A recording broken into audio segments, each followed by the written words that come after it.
কলকাতা বদরহাটে এত ঝড় বৃষ্টি হয়েছে, ঝড় বৃষ্টির কারণে এত মোটা মোটা গাছগুলো পড়ে গেছে। তোমরা দেখতেই পেয়েছো, শুধু এখানে না বাইরে আরো তোমাদেরকে আমি দেখাবো।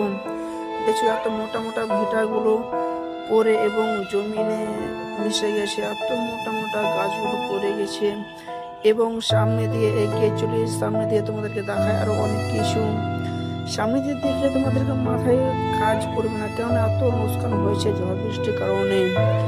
এই যে সামনে আছে আমাদের ওয়াচম্যান রুমটা, এই রুমটা একেবারে পুরোটা ভেঙে গেছে। ওয়াশরুমে কি বলবো, মানে পাংখাটা অবস্থা দেখতে পাচ্ছ, পাংখার অবস্থাটা কি হয়েছে। তো মানে এত অসুবিধা হয়েছে ঝড় বৃষ্টির কারণে, কি বলবো। এই যে এখানে গাছগুলো কাটাকাটি করছে, রাস্তা ধারে পড়ে গেছে ওই জন্য। তারপরে আমি চলে এলাম রোডে। রোডে পরে একটা রোডের পাশে একটা বাড়ি আছে, পুরো বাড়িটা মাটির সঙ্গে মিশে গেছে।